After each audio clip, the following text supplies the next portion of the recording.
It's okay. So we're live now. we're live. Wonderful. Great. Good afternoon, everybody. Dumelang from a very, very wintry and cold spring day here in Gauteng. I'd like to welcome all the participants that are joining us on different platforms, Twitter, Facebook, YouTube, to this conversation. I'm very excited to be facilitating this conversation with women in industries on behalf of the Department of Trade, Industry and Competition of the Republic of South Africa in partnership with the GCIS. My name is Lerato Mataboge. I'm the Deputy Director General for Export Promotion, Export Development, and Outward Investment Facilitation at the Department of Trade, Industry, and Competition of South Africa. And I'm joined in conversation today by a group of very, very powerful women who have made significant strides in their respective industries to really talk to us about some of their experiences and how they've navigated the landscape, both in the public sector and in the private sector, to get to where they are, and really to get to learn about what sustains them. We are mindful that Women's Month is over, but conversations about women and learnings from women a conversation that should never end. We will continue them throughout the years, we'll continue them throughout the many decades until the empowerment of women is an actual reality. So I'm joined today by Ms. Susan Mangula, who is the Chief Director for Industrial Financing in the Department of Trade and Industry and Competition, and she's responsible for the actual design and implementation of financial incentives that the department offers to private sector in the economy. I'm also joined by Ms. Piwe Marumo, who is the head for continental coverage at the Industrial Development Corporation and is responsible for deal origination as well as activities on the African continent. I'm further joined by Ms. Nomazizi Ipondo, who is a deal maker for the Umnoto Fund at the National Empowerment Fund, and Ms. Nozipho Matsamela, who represents a multi-million rand go-to-market company, which is 100% Black women-owned and managed concrete mixing company. I'm also joined by Ms. Tebogo Mosito, who is representing Ditsogo Investment, Ditsogo Engineering and Mining Projects, pardon me. And she's also actually a coach, an SMME coach. So I'm quite interested to get some nuggets from her for some of the SMMEs that have joined us in this conversation. Now, without further ado, I'd like to give an opportunity for us to see a very short video about the Department of Trade, Industry and Competition, and then we'll begin our conversation.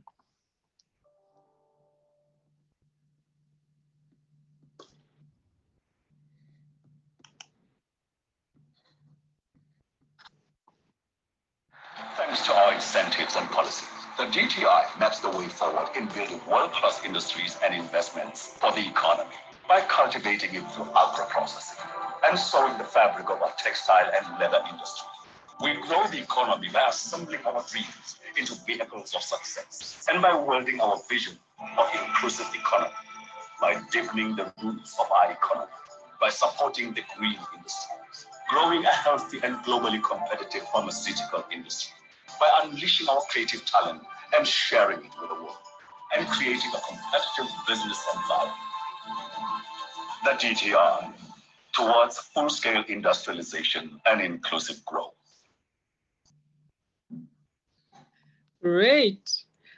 I would like to give an opportunity to each of the ladies. I think it's the right thing to do. You know, they've taken time out of their work schedule. So I just want to give their employers just a little bit of time for them to tell us a little bit about what they do in their professional capacity. And then the bulk of the conversation really is about getting a sense of who they are as individuals, getting a sense of who they are as leaders, specifically, and as female leaders as well. So we'll take the first few minutes of the session just to learn a little bit about what the ladies do and the organizations they represent. So I'll start with you, Ms. Mangula of the DTIC. Please take us through what it is that you do and how you pay your bills. Oh, good afternoon. Thank you, Mrs. Mataboge.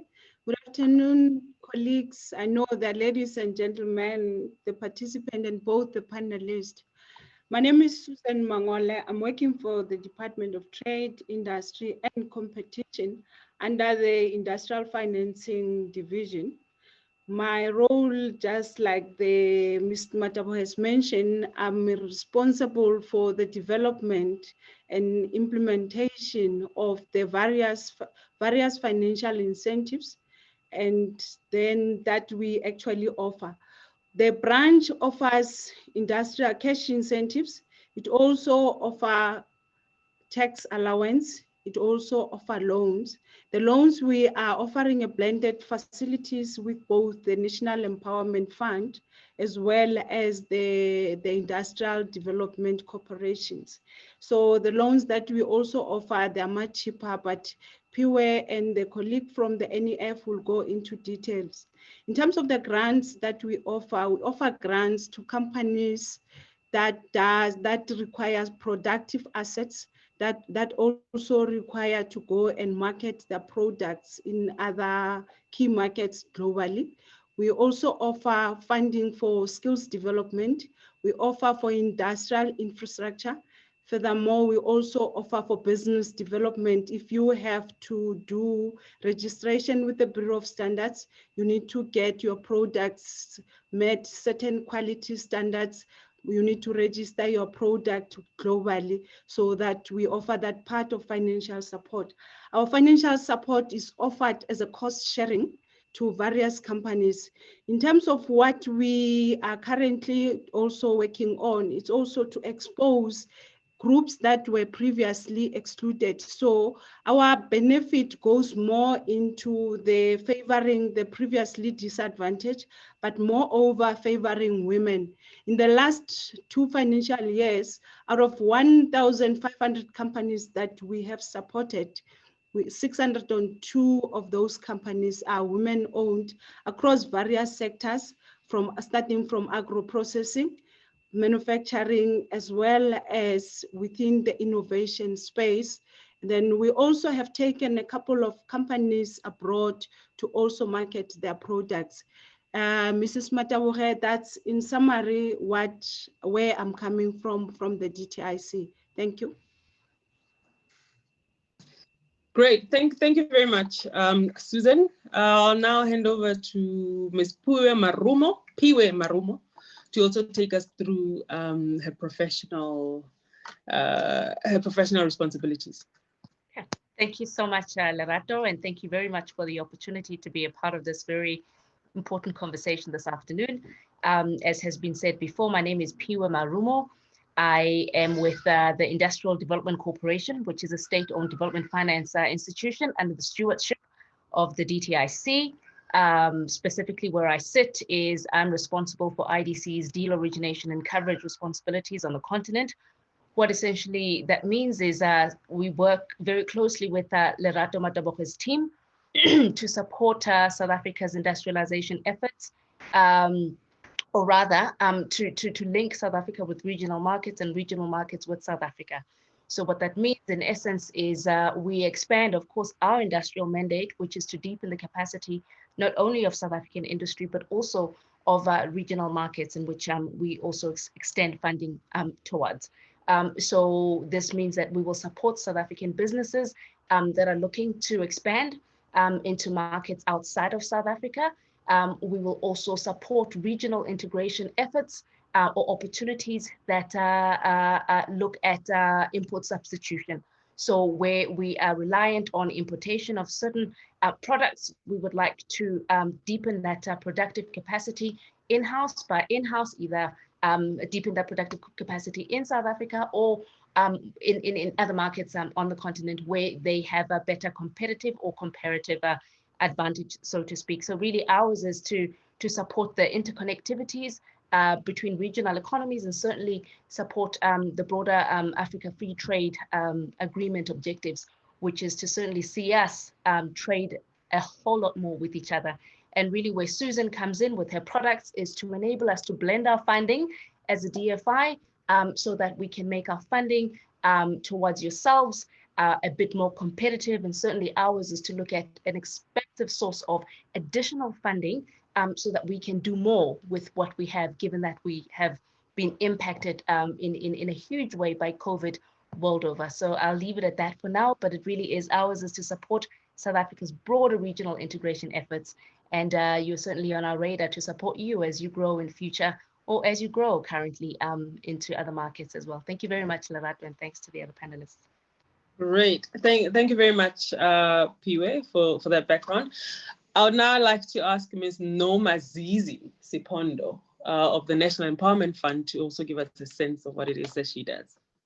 Nomazizi. Thank you, Lerato. My name is Nomazizi. I'm a deal maker within the Umnoto Fund at the NEF. So my key role basically is to execute transactions. So we get transactions through our pre-investment fund. They come to the funds. There's about 5 key funds at the NEF. So you've got the Umnoto Fund, which funds deals from 2 million to 75 million. You've got Imbeo Fund. It does 250 to 50. And then you've got SPF, you've got the Rural and Community Development Fund, which mainly does rural transactions on communal lands. And then we've got our Women Empowerment Fund, which looks at 51% Black-owned led businesses.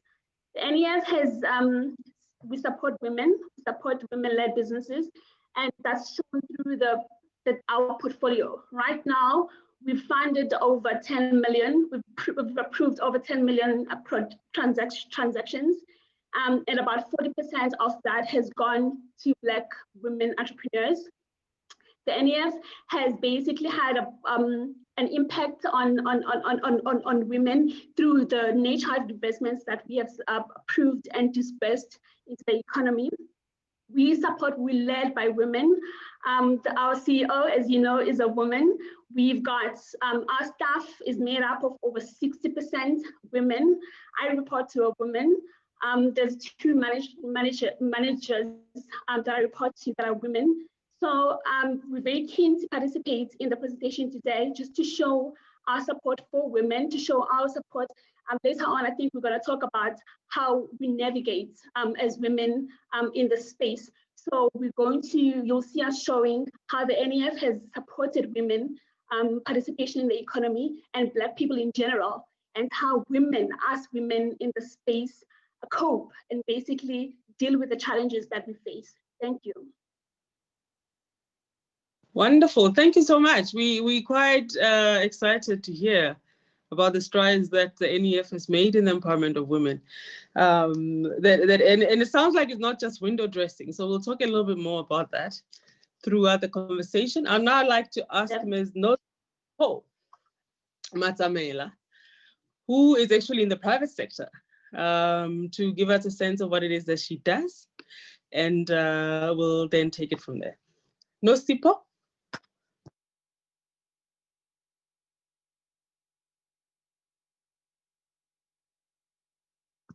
Is Nosipo with us? All right. Ms. Tebogo Mosito is also a businesswoman, a young Black businesswoman, who coincidentally happens to be, I just noticed now that I'm reading her bio, happens to be my homegirl from the Northwest Province. Ms. Tebogo Mosito, please take us through what it is that you do and what your company does. Hi, good afternoon, everyone. My name is Tebogo Mosito, and I'm the owner of the Soho Engineering and Mining Projects. It's one of the few women-owned companies that specialize in fabrication of metal products. We manufacture rolling stock. We do repairs and maintenance on ventilation pipes, extraction fans. We also do quite a lot of conveyor structures, structural steel, not only for the mining industry, but also for the private sector. So as a woman, I find it very difficult to tap into these industries, but because of my passion, I'm always willing to learn. So during this COVID-19, we introduced, underground support systems. We do a lot of underground toilets for the mining industry as well. And I'm based in Rustenburg. I do have a factory where we employ qualified artisans who assist us in terms of manufacturing and delivering the quality work at the mines. Thank you. Thank you very much for that. So you're not only my home girl in terms of the province, you're actually my home girl in terms of the city, because I'm a Rustenburger myself, but we'll talk about that a little later. So yeah, welcome. Thank you. Thank you so much. It would be great to if we could, but we have to accommodate everybody. So yeah. And because, you know, some of the audience are from rural villages and they also need to connect with us and really understand what we are talking about. Yes, no, I think we'll have a dedicated Setswana session for the Northwest. Okay, thank you. Welcome, Tebogo. Nosipho Matamela, who has joined us. Thank you so much. Nosipho is also another businesswoman, Black businesswoman. So I'd like to give an opportunity to give us a sense of what she does and what her business does. Nosipho? Hello, everybody. Like she said, my name is Nosipho Mchemla. I'm based in Leboa, which is in Limpopo. I supply ready-mix concrete to construction companies, both small, medium, and large. And thank you for inviting me. Appreciate it. Wonderful.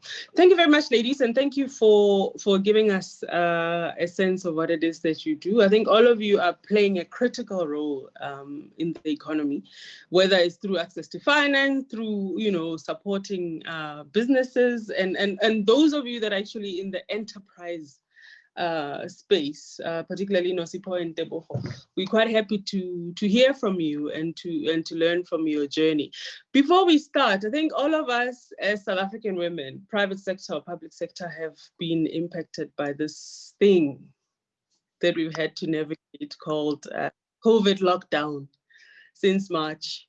How have you coped, ladies? How have you survived the period of not having the flexibilities to go where you need to go, of balancing your private life and your professional life? Because all of a sudden we all have to then be performing both professional responsibilities in our private spaces. And for some people, it creates a bit of a challenge. For some people, they're thriving in it. So I'm interested to hear what your experiences have been around this. I'll start with you, Piwe. What a journey it's been. Yes, I'm on. My apologies. What a journey it's been. I guess we have 5 months of hindsight. Naturally, in the beginning, it was overwhelming because we'd never been here before. Certainly, I'd never been here before, but as a global community, we'd never been here before. It was, I think, for me, the initial shutdown. I think the hardest was the hard lockdown. That was hard in that overnight we became teachers to our little ones. Overnight, our schedules, it's not like our schedules changed. If anything, I think we became overscheduled. And I must be honest, I struggled in the initial weeks with navigating that environment. I struggled with navigating the balance between honoring my calendar and my responsibilities, as well as honoring my immediate obligations, which were sprung on me to assist my small children to navigate school still. So that was hard. I must be honest. Some days were better than others. There were harder weeks given what was on one's personal agenda. But what this time has taught me as well is it's okay to ask for help. It's okay to say you are not managing and it's overwhelming. It certainly, I think, helped me to be more vulnerable because there certainly were times where it did get a bit much and it was a lot. More specifically, the fact that you're dealing with something that is such a big unknown, and each week there's a new symptom. And as much as you want to support the process by doing the best you can to wash your hands, wear your mask, limit interactions, but you're just dealing with this ghost, you know, that's been thrust on you. That on its own ushers in, you know, another set of anxieties.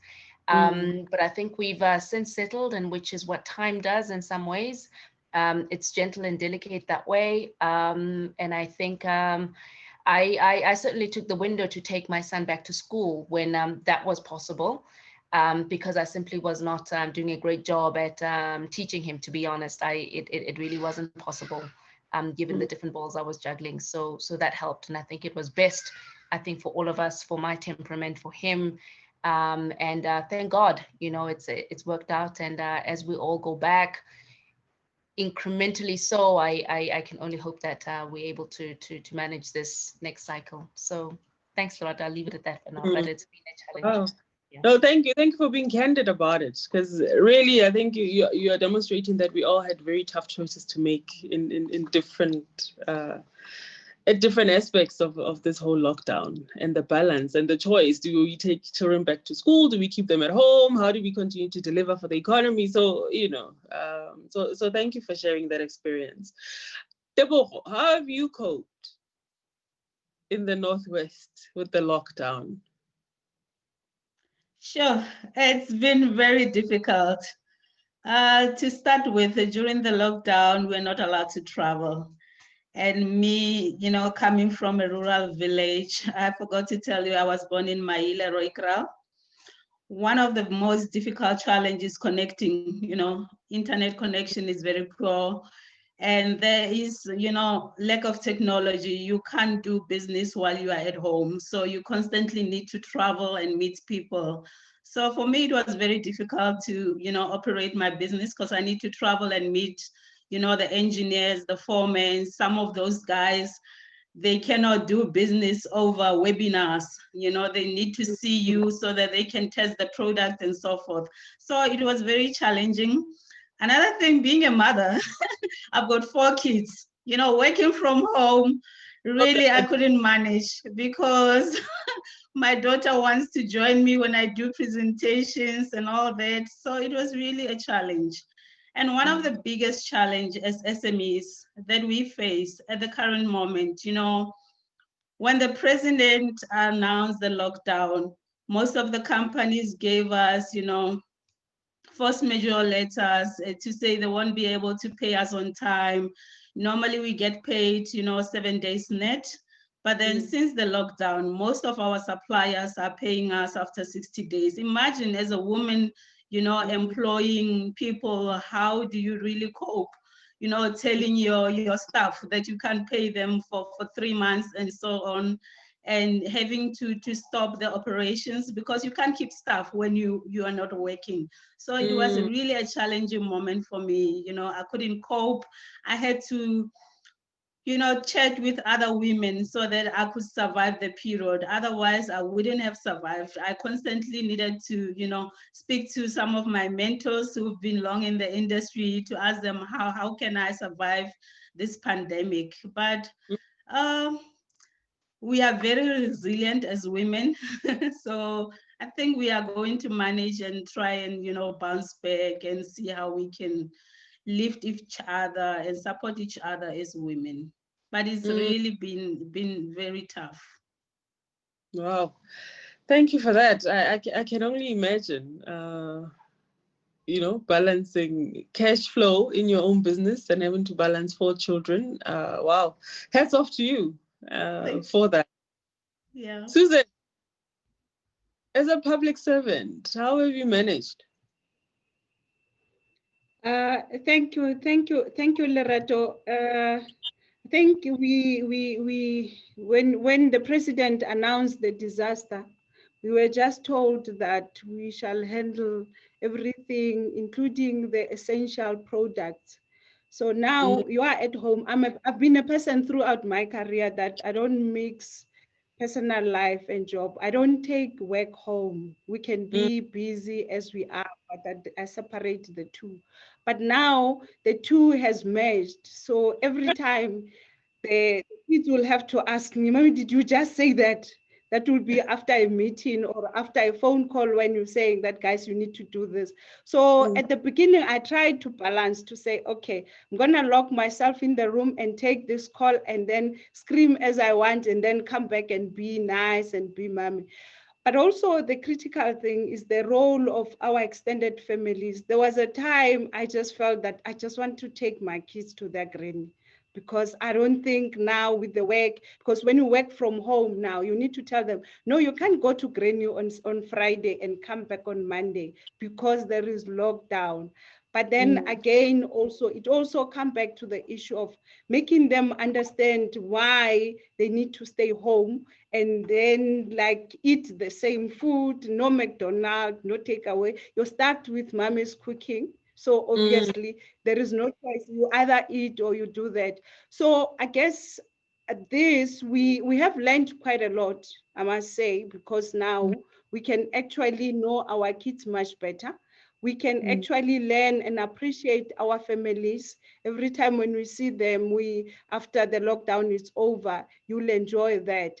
But also we've learned that it's not only teachers that need to teach your kids to be disciplined. We have been teachers. We have been mothers. So you've been everything to the kids. So we will emerge as a country globally, across the world, as mothers, as professionals. We are going to emerge out of this differently. But then the lessons we have learned is that there's certain things that you need to do on your own. You can't go to church, you can't go shopping, you can't go to your salon. I had to learn to do the African knots, starting with my two girls and myself. So that's why so never ever underestimate the role of the hairdresser. Thank you. Oh, yeah. I'll leave it there. Thank you so much, ladies, for sharing your experience on that. People will always say particularly to women, to mothers, professional women, that it takes a village. It takes a village to raise a child. The metaphorical village, and I'm always asking myself, where is this village? I think lockdown showed me that most of us probably do not have as strong support systems as we are expected to have, because of struggling to balance private life, professional life, not having the time, not nurturing relationships. I think one of the starkest thing about this situation, COVID, lockdown, is really for me to begin to appreciate investing in my metaphorical village, because we never needed the village more than now. People to catch us and to catch our circumstances. So thank you for that experience. I will hazard to say that it's been much harder for women. I don't want to speak for men, but I think for women and for mothers, it's really been really a true test, a test. And it says to me that we need to begin to look at systems that can better support women broadly. Going forward post-COVID, the new way of work and the new way of operation has to ensure that there's a net that can catch us. There's a net that can catch the fact that Lerato is a mother, Lerato is a daughter, Lerato is a partner, Lerato is a professional and a leader and the like. So on that, I'm actually interested in your views. I will go to you, Nomazizi. So post-COVID, for us to try and support women better in their professional capacity, maybe even in their personal capacity, what do you believe we need to do? What systems, what processes do you believe we need to put in place to make it easier for you as a woman to strike this balance, this imaginary balance that we're supposedly able to strike? Nomazizi? I think we need to, thanks, Lerato. I think we need to embrace having women in the workspace and understand that women juggle a lot. So, so the way we then, interact with women in the workplace and the way we, some of the expectations from them, our expectations in general have to be, you have to kind of adjust here and there, because I mean, personally, I don't have children. But I can understand how challenging it's been for women. It is for women in general to juggle everything. And it's also because women are very resilient, and we are a quick study. So it's basically you show us something once, and we will pick it up and run with it.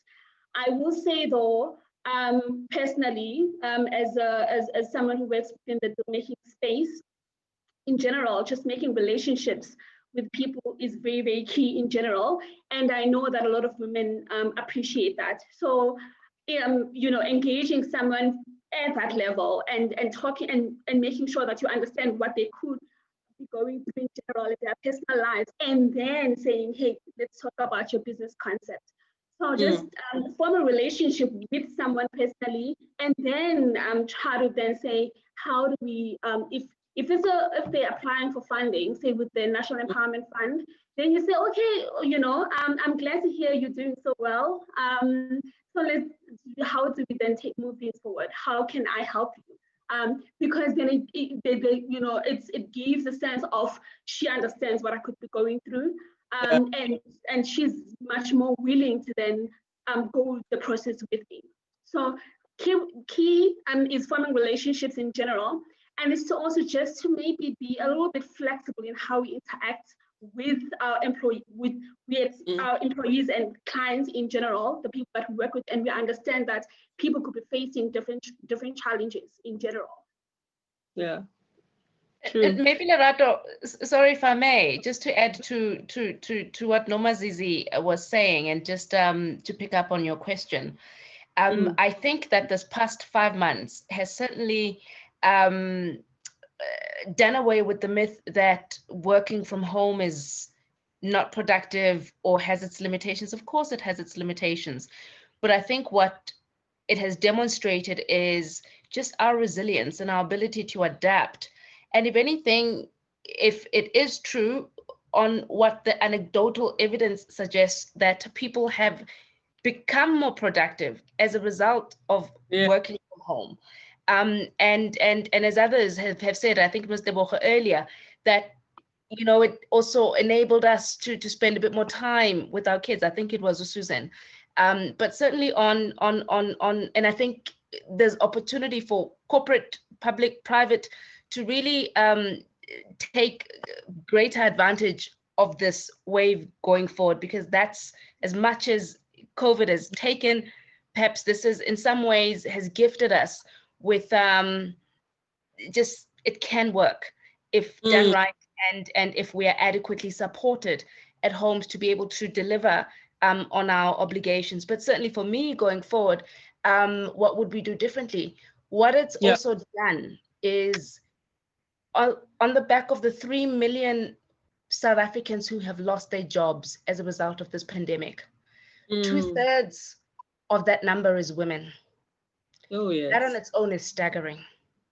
So what that suggests is, even just at a practical personal level, and I think I just wanted to pick up on the earlier comment that was made about now you see the true value of a hairdresser.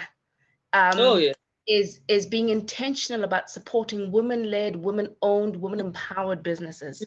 If it is that hair salon, or someone who is making products, who has a catering facility, whatever it is, all the more need now that we are deliberate, we are intentional, we are aggressive about supporting those businesses and giving them a lifeline and a chance to resurrect from the difficulty that they've been in, given that by and large, predominantly the bulk of the women are in the services industries, if they are in business at all. So for me, that's the takeaway, and I viciously visible to support any woman-owned, woman-led, woman-empowered entity, so to speak, going forward, even more so to support the many women who have been out of work as a result of this. So thank you. Absolutely. Thank you for that, Piwe. Nosipo, sorry, I'm mispronouncing your last name. Please forgive me. Nchamla. Nchamla. Yes. Pardon me. So pardon me your surname. For you, in terms of some of the challenges and maybe okay, let me not focus on the challenges only, but the broader impact of COVID and lockdown. What do you think we need to do, whether government or even private sector, to make it better going forward for women? Whether it's a policy change, initiatives we need to put in place, because I think we all agree that women have been the hardest hit and have made biggest adjustments. Yeah. But for me, I feel like there has to be some structural changes that come out of this that we make. It can't just be that we wait for the next crisis and go through the same structurally. How do we be better in anticipation for future crises? Well, I think structurally on my side, I've been really fortunate that I was funded by the National Empowerment Fund, because they had us all during the tough time. One, they enabled us to be sustainable. They assisted where they could in terms of us registering for tours. At the same time, not only that, any other support that we might have needed otherwise was there. I mean, the person who takes care of my account, continually called and said, how are things going? What are you going to do differently? And things like that. As a result, as much as the COVID impacted us, it wasn't as catastrophic as, especially, say the tourism or, the tourism sector and the other sectors. Purely, I'd say, that the fact that we were funded by an organization like the NEF really cushioned the blow on our side. So also structurally on our business, we have made a lot of changes. We've cut the fat in everything that we did. If it's not needed, we're not putting it. And actually, I feel that we are gonna grow exponentially post, because we've eliminated the complacency as well. And the team understands that, we have to make changes that impact not only us, but also the people around, because our business is based in Leboakgomo, which is a rural town. The impact we saw around our community, the little Makoti village, it's been phenomenal. And we're really grateful for that, structurally, and the support from the NEF. Wonderful. Thank you. I think, yes, go ahead.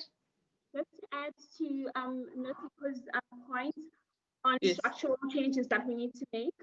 I'm glad she mentioned some of the structures that the NEF has. So we've got a post-investment division, and that's come in very handy during this time. So because our associates are so close to clients, we then able to communicate with them to say, are you struggling? How's your business doing? And usually there's monthly report backs. And so some of the businesses that have been struggling, we've been able to pick that up, and we've been able to then support them financially and non-financially as well. So I think our funders in general, banks, could, I would say, have structures post having dispersed funds into businesses that stay close and really, really monitor the investments. And so when something like this, when something this catastrophic happens, people know exactly who to run to, and it should basically be you, because your channels of communications have remained open. I'm very, I'm sure our clients have appreciated those structures that the NEF has. Oh, wow.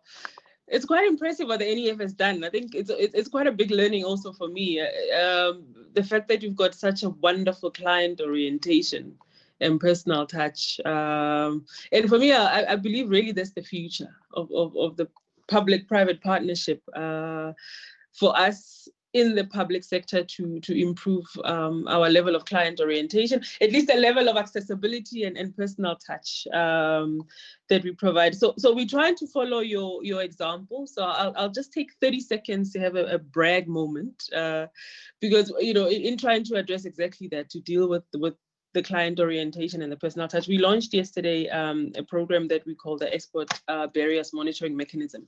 So this mechanism really is also our way as the Department of Trade, Industry and Competition in the export space to enable private sector to, you know, raise any issues that they have in trying to export abroad, any barriers that they face. And what makes this mechanism different from just any other program is that every private sector entity that reports a problem and needs an issue resolved, say my goods are stuck at the border, or I exported to country X and I couldn't get payment and the like, you will get assigned a dedicated official who's going to deal with your matter, who will then engage any other department or entity within the state, domestically in South Africa and abroad. And that particular champion for your matter will be giving you feedback constantly, so that, you know, we can reach out a bit more and be a bit closer to private sector. So I'm just stealing this moment, pardon me, ladies, but we are learning from and client orientation and making sure that we are there, we are present, we're not just some structure up in the air called government that does not necessarily serve the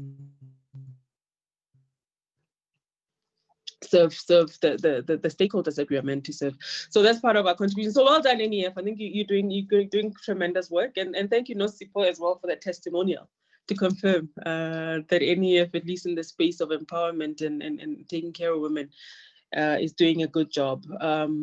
Thank you.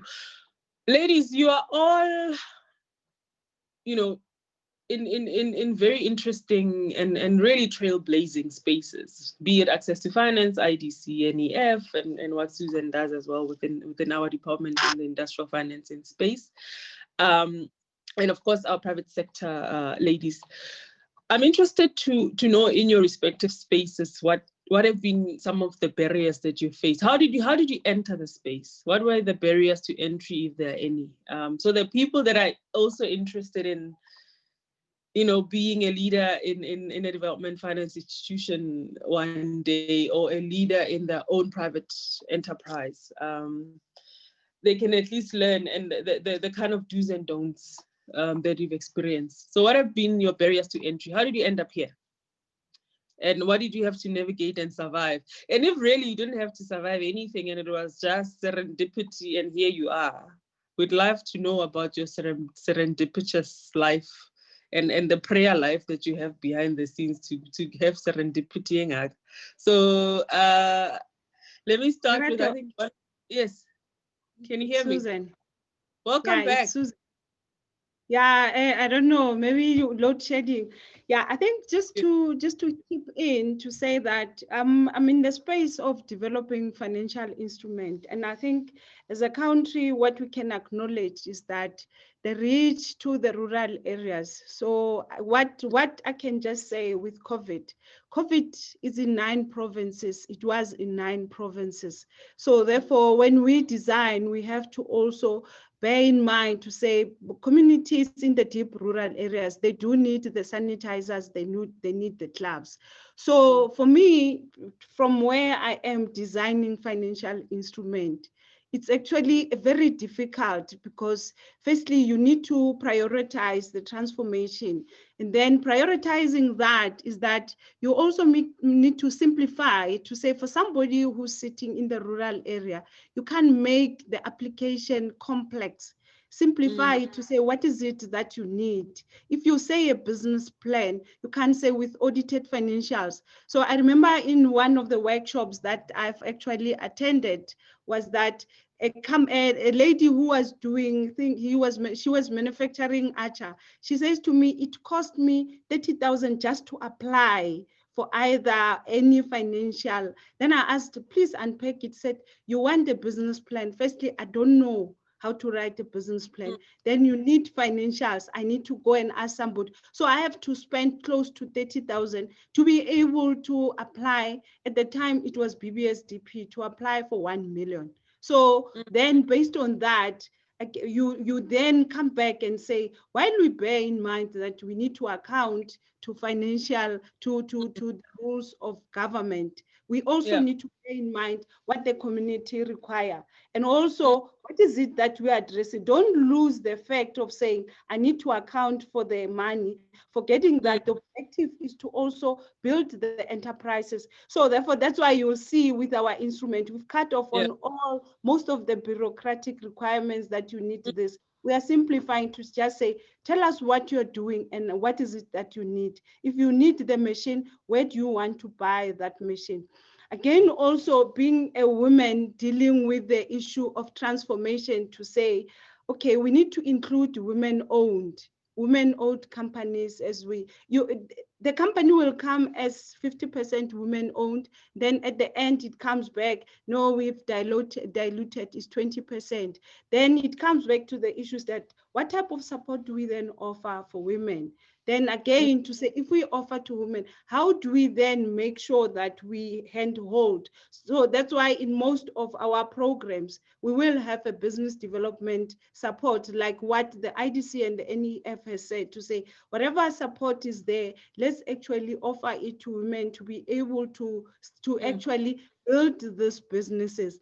And then the other element is that you sit in a board where you then find that you are the only female. So therefore, you need to then be able to raise your voice. I'm currently serving 2 boards in the special economic zone.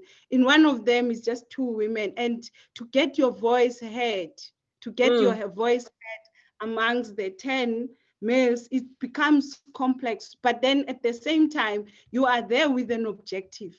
An objective is industrial financing, to also understand that, okay, we need to also, you need to have a voice again, but balancing the issue of saying that, how do I navigate? Because then the volume goes high of the males. So how do I then raise that volume? So that's part of the things that maybe we just need to level. In South Africa, the playground is not leveled for women. You can look in most of the boards, the representation of women.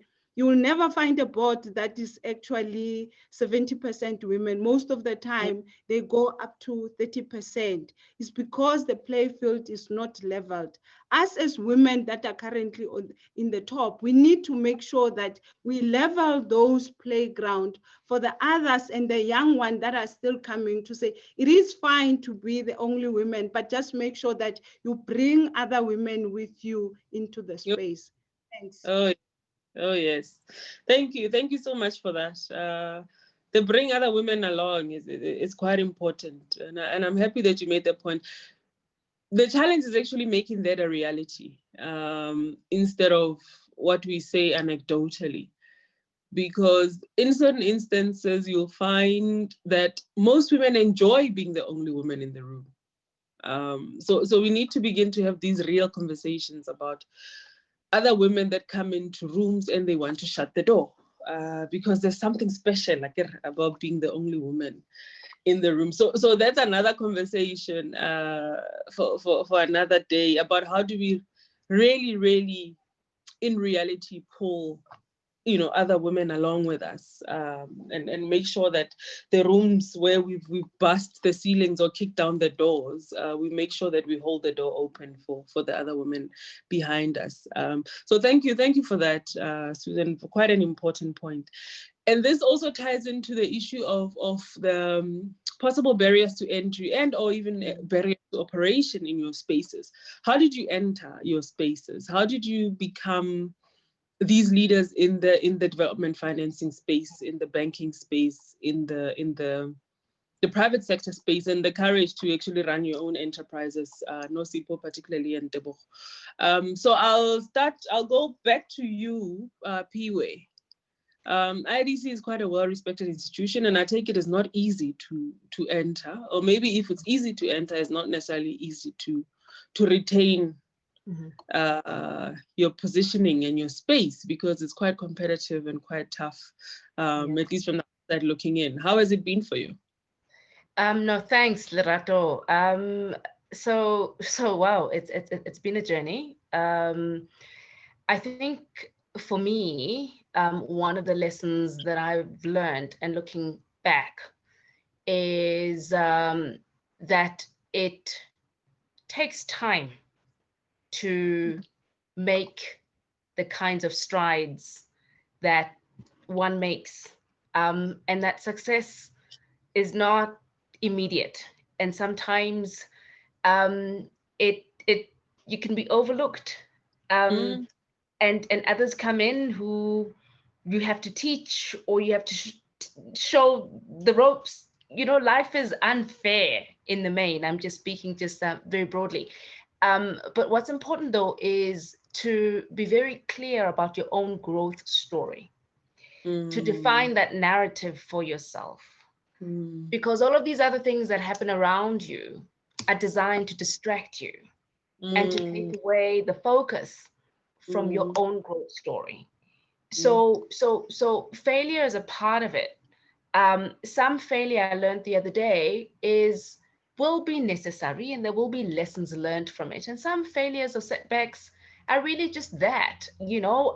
It could just be a function of just timing, or just, you know, invested in a bad business, you know, and as you just put in a significant portion of your investment and the world changed, you know, it's just that, and one to accept that, that may and can happen.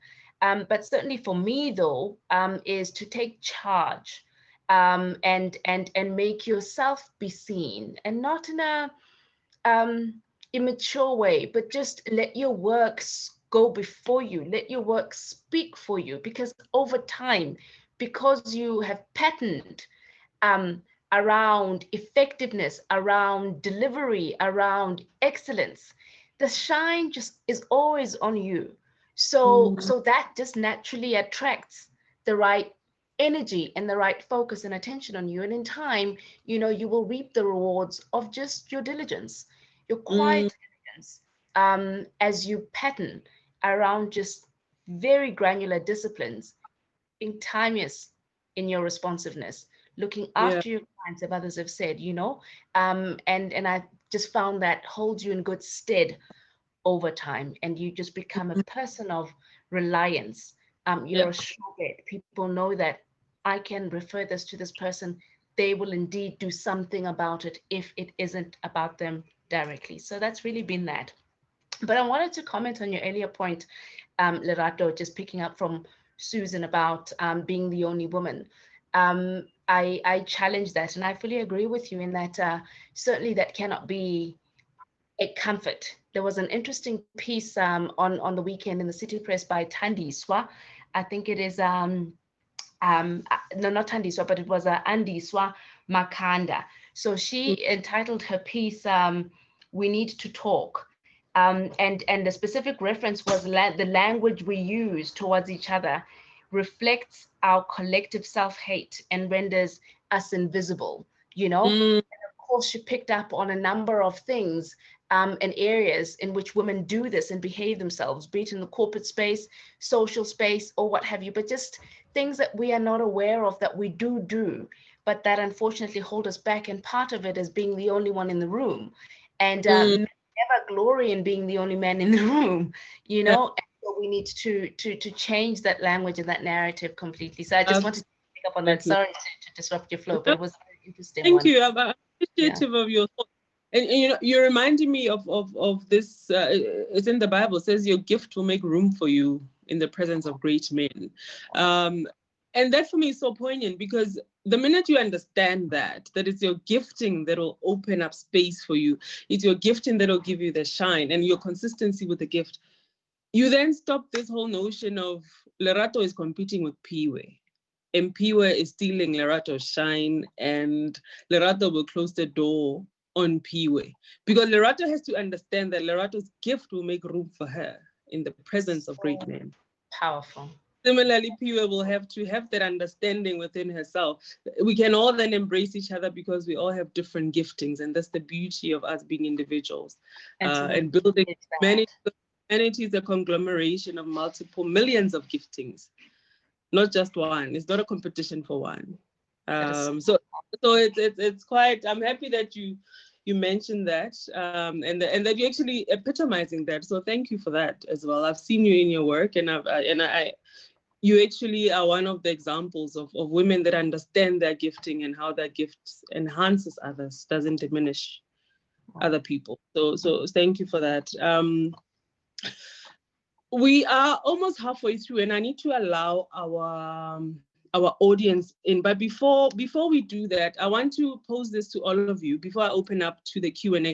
And please, thank you so much for the participants that have joined us. There's a Q&A function on our Zoom link. Please use it as well to note any questions that you want to pose to the panel. We've got some colleagues that are helping us behind the scenes to flag some of the questions. I've got an audience in the background, the owners of my house. So before that, though, I think it's important that we talk to this before we open up. Mental health. Because the whole notion of work-life balance, particularly also having navigated the journey of COVID and lockdowns and impact, as women, I think it's important because this can also help even younger women that are planning their own lives and careers. How do you maintain your mental health? How do you keep sane?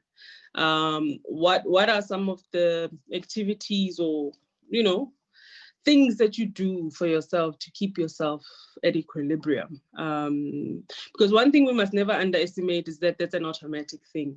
The pressures that we are under lend themselves to a lot of vulnerabilities emotionally and otherwise. So yeah, I think let's have that conversation. How do you maintain the health of your mind, ladies? Susan, let me start with you. Thank you, Lerato. I think one of the things we're working in a hectic environment, mental health goes with us, I guess, with women based on the hormones. You fall pregnant, then you go through all sorts of things. What I can say is that for me, I'm more a devoted Christian. So I find the space of like talking to the higher power, like finding the time to pray. I'm a praying woman. That's how I cope with then pressure. But also I believe in taking a break. I don't believe in saying that in whatever crisis you need to have an answer. So what I'm going to encourage some of the women out there is that you don't need, it's okay not to have an answer. Sleep on something, find an answer. Do not panic. Calm down, an answer will come at a time. Allow yourself to find yourself. One of the things that they've taught me during the MBA is personal reflection. Most of the time, what actually makes you get a serious mental disturbance is that you start to blame yourself. So I give myself time to sit down and reflect on something. If somebody says something, it upsets me. One of the professors one day just said that if somebody says something, then you get upset. The problem is with you. It's not what actually happened or what was said. So I find myself sitting and trying to reflect to say, what is it that I'm dealing with? How could I have reacted differently? So therefore, personal reflection for me as a leader, it works in all the situation. Also, coupled with that is finding time to exercise your soul, exercise your mind. Exercise your soul by praying, exercise your mind by reading something different. Read a book that you don't have to like memorize, but reading just to process what is actually written by the writer. So that is actually how I cope with mental health. Coupled with a few sessions of exercise with the lockdown, so I can't say that it was like an exercise. It's more like, okay, take a walk, take a stroll. But for me as a leader, what has worked is personal reflection, reflecting on my action, reflecting on my situation, reflecting on where I am, especially looking where I'm coming from. I'm coming from a humble, like I was born in Limpopo. I started as a secretary level 3 in the public service. to be where I am today. I've actually grew with the rank. I've learned from a couple of leaders. So therefore, for me, is that looking back at the journey to be where I am and whatever I'm facing. So I normally say I'm stronger than what is in front of me. Thanks. Wonderful. Thank you. Thank you very much for that, Susan. Nosipo Chamla, how do you keep saying? Well, on my side,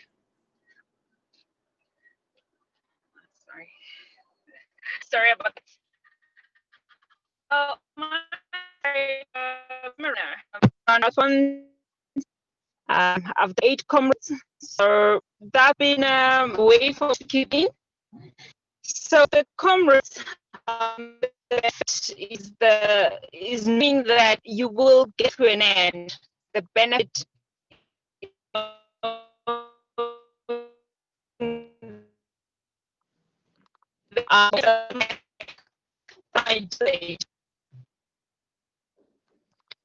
Nosipo, your network is a bit it's a bit choppy. Right. Back. I think you can switch off the video and put on your audio, because sometimes that makes it a bit of a difference. Nosipo? All right, am I clear? Yes, I can hear you now. Go ahead. Yes, what I was saying is that yes, on my side, there's worked a lot for me is that I'm a runner. I do marathons, and I've learned that, you know, you will get to the finish line. I've ran 8 comrades, and you know, if there's a thing I've learned, that you keep going. It will be hard, the times where you're like, you just can't take another step, but if you actually do take a step, you actually do move forward. So that has helped me mentally quite a lot, and pretty much what Sen has mentioned in terms of having a relationship with God, knowing that, you know, you showed up here, and if you have a dream, you gotta push for it, because it is not for you. You do a purpose to contribute to your presence. We are. Great. Thank you for that. I see common themes, having a prayer life and some physical exercise as well. Tebogo, in the Northwest, how do people keep saying? What do you do as a businesswoman in that province? It's a very difficult one.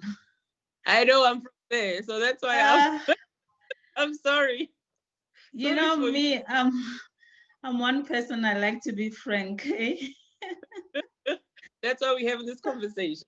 So now we are live, and I really don't want to, you know, step on other people's toes.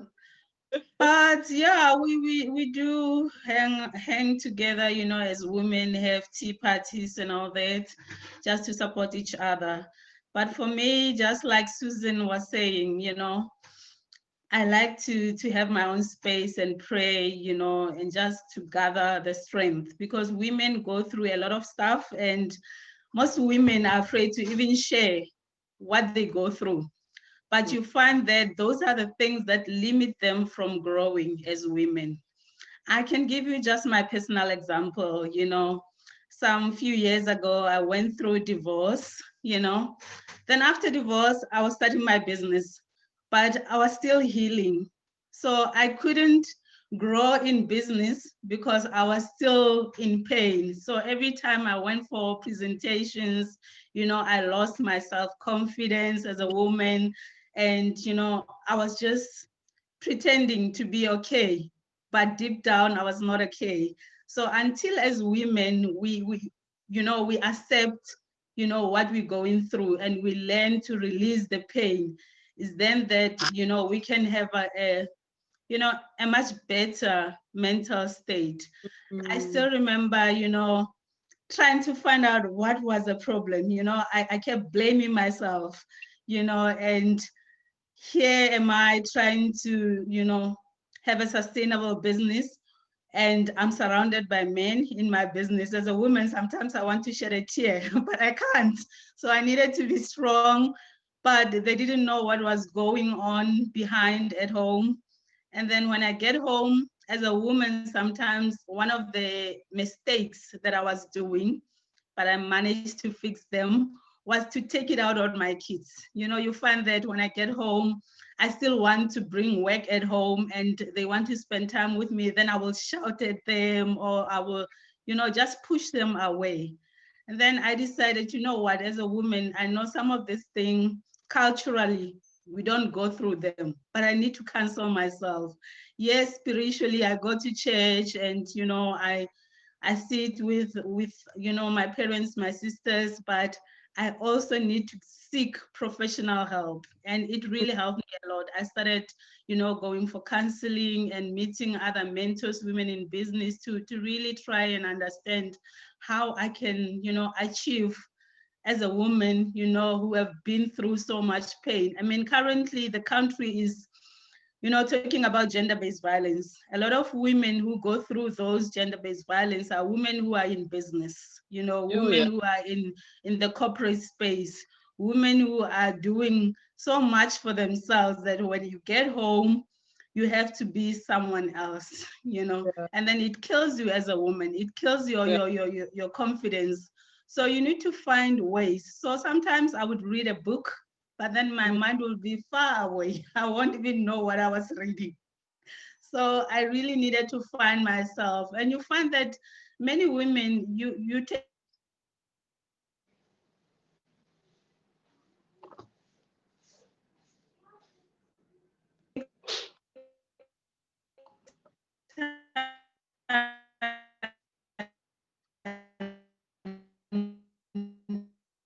Teboho, I'm losing you.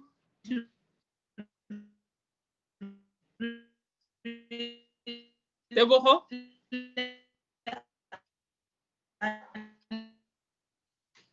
Teboho, the network is kind of... Now I can, yes. Can you hear me now? Yes, now I can. Go ahead. Okay. No, just to wrap it up, I was just saying, as women, we need to find, you know, just a corner there, speak to God, you know, release all the anger, all the frustration, so that when you go to the boardroom, you go as a Teboho who is positive, who is confident, so that people can really now, you know, give you opportunities, because sometimes we block opportunities as women because we're still holding back, you know, to things which were delaying our progress. I think that's it. And just we need to talk as women. We must learn to share our stories. You don't know what you're going through. Some other women are also going through. So as women, we must learn to share our stories. Never be afraid that another woman will laugh at you. In fact, telling your story helps another woman who's going through similar thing. Thank you. Absolutely. No, thank you. Thank you so much for that, Teboho. You mentioned something that I've been grappling with, and I think a number of us are grappling with, the issue of, you know, you were going through so much, but you couldn't even cry in a boardroom. I think it also speaks to us broadly as society, not just women. We need to begin to normalize human emotion.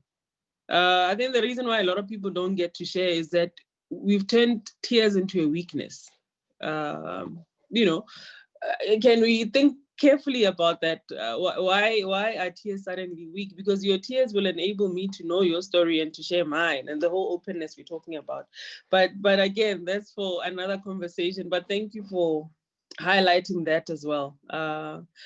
The form we're supposed to take in professional spaces and in corporate spaces sometimes limits our humanity, and we may want to start having different conversations about such things as society going forward. Who did I not hear about mental health? Yabo. Piwe. Ask you. Did I start with you? I started with Susan. Yes. You started with Susan.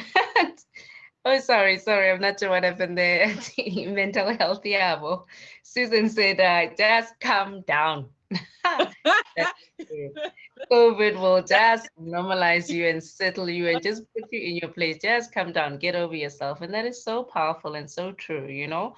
Mine isn't dissimilar to what the ladies have shared, and certainly Unosipo, you know, congratulations to her. Wow, 8 comrades in her on her belt. Wow, congratulations, Sissy, that's big. I say that because I've only just been forced to run. Again, it was a lifeline, you know. I don't have anything under my belt. I just decided to get out of the house and just start running.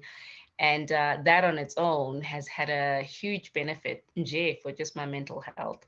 But to your point, and I cannot take away from anything what Deboho said, you know, there is no substitute, you know, for a relationship with God, you know, no substitute for, you know, at some point life will just push you to the back of the bus and you have no choice but just to sit down, be still, and face yourself and deal and engage with your God, you know. And I think for a lot of us, this time has also moved us in that direction, and hope that we maintain that and maintain that softness and vulnerability. But I wanted just to say, you know, Lerato, that there was a time I called you. It was right in the middle of getting used to this COVID thing, and I had a challenge at work in respect of just a team-related dynamic, and you know, not, of course, you know, being able to manage within this COVID environment, we offsite and, you know, not able to maintain or get hold of a colleague or what have you, you know. That call was so important because you said something so simple in that, why are you stressing about what isn't really yours? Why don't you focus on the ones that are doing what they're supposed to do, who remain engaged and plugged in? Just focus on that. For now, just focus on that. It was a very simple statement, but that completely changed the path I was on and helped me to focus my energy, to focus my resources, focus my thoughts on just what I could control. And anything that was outside of that purview wasn't for me. And I saying all of this to say, just a simple phone call, it was in the evening, helped change the rest of what would be your COVID navigation path, you know. And just to restate the point, just seek help, call, pick up the phone and say, hey, I'm struggling, I don't know how to do this, I don't know how to navigate this, any ideas? I don't want to mess up, I think I'm messing up, you know. So that's also part of mental health, and that is certainly has helped, you know, be it work or personal. It's just, we are human and we are a composite set of things, so we cannot leave ourselves behind, you know. So yeah, that's my little bit. Wonderful. Thank you for that. Last but not least, Nomazizi, I also need to hear from you. NEF is not necessary. Is somebody talking to me? Yes, my dear. Piwe, I was going to say, I love how do you keep it close? Can you not hear me? I can hear you now. You're saying I'm glowing? You are, so tell us. Yes, How that's good to hear. Running. I was glad to hear Nosipo mention it. So, I mean, what I love about running is that it gets you out of bed. It is also very good for just mental health. It balances you. If you're not a runner, I would say to people, just walk in the area as well. Just walk around, even if it's 2 kilometers, 3 kilometers. Get out of the house. I think it's easier now because we're on level 2, so we are allowed to do that. In general, I would say get out. So if you don't like being outside, go to the gym, exercise in the morning. It really does start your day very well. For me, that's always been very helpful. Just exercise and running. Also, don't be on social media too much. I would say people say that it is for louder for back. Hello? Don't what? Oh, sorry. Social media. So Twitter, in particular, sometimes can... Lorato, I keep losing you. No, I'm saying I'm agreeing with you with everything. Okay. I know. Media is a problem. So just limit the time you spend on social media. Sometimes there's a lot of stuff on social media. It's good stuff, but sometimes it does get to you, does get you down. So don't spend too much time. Just maybe take a break, even if it's a week, and then get back in Instagram, Facebook. And again, because I'm very big on relationships, really don't slack up on your relationships, personal relationships in general, as well as the colleagues. I think right now, because we're at home, we tend to need to speak to each other a lot more, and our colleagues have basically become our friends. Don't let go of that. Just pick up the phone with a colleague. You never know, they could be struggling, and just say, how you're doing. Are you able to deliver? Are you struggling with deliverables? And maybe it also just gets you talking. Just calling another person gets you talking as well. So I would say exercise, don't slack up on that. The relationships, really tie up on your relationships with people, and don't spend too much time on social media. That would be my advice to everyone. Thank you. Okay. Thank you. Thank you so much for that. I'm now going to open up to questions that we have from our audience in the latter part of our conversation. I'm just trying to read from the Q&A. So if anybody who's dialed in has any questions, please also type them in. It makes it easier for us to follow. And if you can, when you type in your question in the Q&A, please indicate if it's for all of the panelists, so you've got a specific panelist to direct it to, and then we'll do our best to have them answered. Some of them I see you've already answered in writing. Thank you, Susan. Pardon me, this is a bit clumsy for me. I'm not used to this mode of moderating and having to click and read questions. I see Cassius Silala is asking, pardon me. I don't know if it's a question or comment, so I'm just going to read it as I find it, so panelists can assist if you want to have a view on Cassius's input. Cassius says, transformation of our country's economy should benefit women in this country at large. The value chain and supply chain should be 50-50. We should also endeavor to develop the rural economy, as the country is predominantly rural. And I think, great points that Cassius made. So I'll also allow any of the panelists to input on that. There's also a second one that I'm reading from Nkeku Mutwa. It's a comment as well. Nkeku is saying, hopefully the new ways of working and innovation won't cut a lot of humans that are employed to do manual labor. Thank you for that comment, Nkeku. I think, again, 4IR and the risks that poses to the future work. That's a whole nother topic. And the implications for women, for women-owned businesses. So panelists, for now, I'm trying to, am I missing any of the questions? Fuziwe, if you're online, it would be great that you read the questions and comments to us, and then we will take it from there, because I am clumsily trying to navigate the Q&A part, so that's not very helpful for the audience. Okay, Fuziwe? so we've got 3 questions. The first one says, how can rural women be supported to apply for funding? It all seems complicated. Are there any aftercare programs that they can apply for? That's the first one. Mm-hmm. The second one, we always hear about incentives. I am in the Northern Cape and I'm a woman. How do I access funds on incentives? And then the third one is what did the beneficiaries from NEF and the DTIC get? Can we have some more information on that? Okay, thank you for panelists. There are 3, at least the initial round from the audience. 3 questions. Any panelist can take a stab at it. Susan, Piwe, Nomazizi, Nosipho, Tebogo.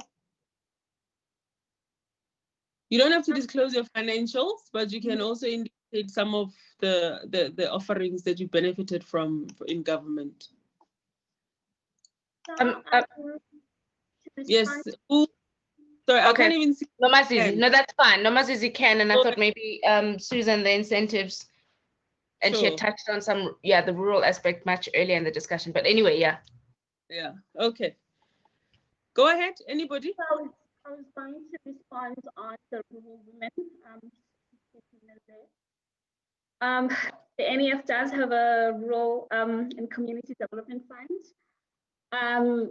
So it really focuses our funding on women, based on the rural areas of our country, communal lands, transactions such as property development, agro-processing projects that really assist the funds around some of the businesses that we funded on rural land. I would say, yes, we do have that fund at the NEF, but we need a business plan so that we can assess whatever application someone sends. I think the question was, how do rural women access, how do we assist them tap into the funds that we have? I would advise people, so the NEF on our website, so if you visit our website, we do have a tool that you can use. It guides you in terms of how you put together a business plan. So we've got an application form that's on page 4, I think. It tells you what sections need to be on a business plan, and over and above that, we've got a tool. It's on the, so if you visit our website, it basically just helps you input whatever information it needs to be in a business plan. So there's that. CEDA also does help people put together business plans, and we have worked with them. So there's a transaction that we funded. It's in the Northwest. It's an agro-processing business. Those guys had gone to CEDA to get assistance on how to put together a business plan.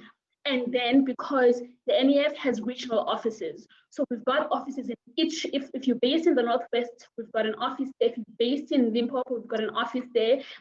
We did then work with the CEDAs in those regions. And some of our regional managers have an understanding with CEDA. So then you start a CEDA, and then you see if you can focus your business plan to speak to whichever funder you're applying for funding from. To tap into the available resources that we have, so you've got the online platforms, if you're not afraid to put together a business plan on your own, and then you can visit websites. I'm sure the IDC also has a guide. We've got a guide, and then if you're really struggling, then okay, maybe let me just give the NEF, the pre-investments at the NEF a call to say, I've got a business concept. I don't have anything on paper right now. How do I tap into your funding? I really do need to, is there something that you can help me with to access funding as a woman based on in a rural area? Yes. Okay. Thank you. I've answered it. I hope I've answered the question. But if I haven't, they can just ask it again. Sure. No, you've covered the salient parts of it, and for every organization that is represented on the panel, IDC, NEF, the DTIC itself will also, through the platform that we communicated this session with, we'll make sure that the respective links are provided so that you can get more information, because we've got a myriad of incentives that we offer as not only the DFIs but the DTIC. So we wouldn't do them justice. They need their own dedicated, literally half-day session. Just to break down what IDC offers, what NEF offers, what the DTIC offers. But that does not say that we should avoid answering the questions in as condensed a fashion as possible. So Susan, do you want to add or try to answer some of the questions as well? Okay, thanks, Lerato. I'm just going to start with what programs are there for rural areas. Most of the rural areas, they've got agriculture land. We have the agro-processing program. And with the agro-processing program, we help you to wash the vegetables before you sell them. We help you to package the vegetable. If you have a farm, you're farming the spinach, we're going to help you with buying refrigerator trucks. We're going to help you setting up the packaging for that. If you're growing chicken, we can help you set up the chicken houses, also preparing to sell them. How you access the programs is that we have general emails, and I think Lerato mentioned that we will share the link. From your cell phone, you go to the DTIC website. There's a dedicated email for each program.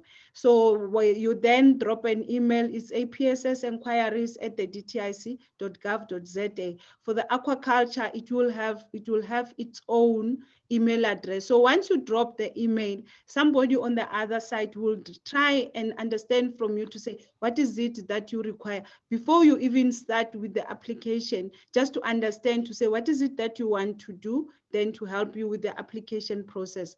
We do have another program, which is the innovation program. It's mainly targeting grassroots innovation. So innovation is not about software development, it's not about technology. Innovation, it's coming up with any product that is new into the market. What we have seen this program, we've seen it coming from especially with the pharmaceutical and the traditional medicine. So we have supported programs that then come up with those products that are not there that can be utilized. One of the ones is the marula. I think with marula plant and the cannabis, you can come up with several products. Then we also have the film and TV. For a lot of our youth, they're in the entertainment industry. So then if you want to shoot a documentary, if you want to shoot any of the production, you want to test your creative, you can apply for the emerging film program to support you with that production. Like I have mentioned, Lerato, from our website, you can just go before you start completing the application. If you don't understand the guidelines, drop an email. Each scheme's got a dedicated email address. So after you dropped an email from there, somebody will contact you to take you through to understand what is it that you want to apply for, what is it that you are doing. In terms of the Northern Cape and other parts of the rural areas, we're working in partnership with the local authorities, starting from the local traditional leaders and the local chambers of businesses, including both the NEF and the IDC. So on a quarterly basis, we do market our product. Unfortunately, now due to lockdown, we do that electronically. So most of them, they do invite us when they have their chamber meetings in the rural areas to come and present. In the Northern Cape specifically, we've worked with a couple of entities in the Northern Cape. From the numbers that I mentioned earlier, we have supported 9 businesses, 9 women-owned businesses in the Northern Cape. So yes, I do agree that we still need to be on the ground. So we are working in partnership with both the NEF, the IDC, CEDA, and CIFA to be able to go to places where we can go together, as well as the traditional authorities. Thanks, Lerato. Lerato, I'm mindful of time. I think my colleagues from NEF and DTIC have covered by and large. We certainly do work together, and we leverage each other's resources and platforms, certainly. And I think maybe just a useful point of call would naturally be our website. But just maybe I just thought I'd just lift high level, just in terms of also just additional what we do, just in terms of over and above through our provision of our development finance. We also do assist clients in project development, of course, in line with our mandate. And we certainly, I think this was also addressed by my colleague from NEF, just in terms of just business support and capacity building. So some of those things are just contained in the broader support package that we would offer, but I'm mindful of our time. We certainly can assist, and of course, rural development is one of the key development focus area as well, that we track and that we want to certainly make inroads in. So I'll leave it at that perhaps for now. Yeah. Thank you. Thank you very much, ladies. I am also getting the cue for time because the commitment was to release everybody by 3:30. So I'll just steal 1 more minute to summarize. I think it's only fair. We've had quite an engaging, interesting, thought-provoking conversation. I'm quite thankful to the panelists who've been very candid about their experiences and have certainly taught me quite a bit, and a lot of food for thought that I'll take with me. So thank you very much, Susan Mangula from the DTIC. Thank you very much, Ms. Puya Marumo from the IDC. Thank you very much, Ms. Nomazizi Sipondo from the NEF. Thank you, Ms. Nosipom Chamla from Go-to-Market Private Entity. Thank you, Ms. Tebogo Musito, representing Ditsogo Engineering, and also she happens to be an SMME coach. So if you need any nuggets, we'll share her contact details. I just thought I'll lift just 2-3 points in summary, at least non-technical points. I think one of the key things that have come as a common thread in this conversation is that we need to begin to be more intentional about supporting women and women-owned businesses from whether micro level or large, and also in our different spaces, private sector, public sector, also try to improve our level of client orientation and the personal touch that is required. I was also happy about the point that was made in different ways to say you as well as a woman professional, as a woman entrepreneur, we need to be more intentional about our own growth story, and not leave anything to chance, and make decisions for ourselves that nurture and accommodate that. And the point about letting your work speak for you is quite an important one. The point around nurturing your own health through cultivating a network that works for you, through cultivating a physical life, exercise. I think a lot of that came in how that helps with mental health. And interestingly enough, all the ladies mentioned their spirituality as a very important component of their life. I certainly rely on mine as a Christian woman. So I'll take advantage of that. I'm mindful that people belong to different religions and I'm respectful of that. But I thought I will conclude our conversation with a verse from the Bible. And that verse for me, it encourages me in the work that I do. I'm in the space of facilitating exports for the country and supporting the different work that everybody does to diversify the economy. And there's a verse that confirms for me that what we are doing is God's work. And that is Ecclesiastes 11 verse 2, the New International Version. That's the version that I read. Because we must all use this word as very practical. It says, Ecclesiastes 11 verse 1 to 2. New International Version. It says, ship your grain across the sea. After many days, you may receive a return. Invest in 7 ventures. Yes, in 8. You do not know what disaster may come upon the land. This verse says you need to export. Shipping your bread and your grain across the sea in many days, receiving a return means what we are doing. As an economy, as an export-oriented economy, that's a biblical principle. So we need to keep on doing that and building enterprises in that space. And it says invest in 7 or 8 ventures. Diversification is key. I just thought, let me throw that in. Sometimes we need encouragement in our spaces to know that what we are doing is sound, not only technically, professionally, but spiritually sound. So all of you as entrepreneurs, all of us in the public sector, everybody in the DFI space who straddle both worlds, we are actually doing the Lord's work. And I'd like to wish all of you a great rest of the afternoon. Thank you so much for joining us. It has been a pleasure to facilitate this conversation with you and for you. I am Lerato Mataboga.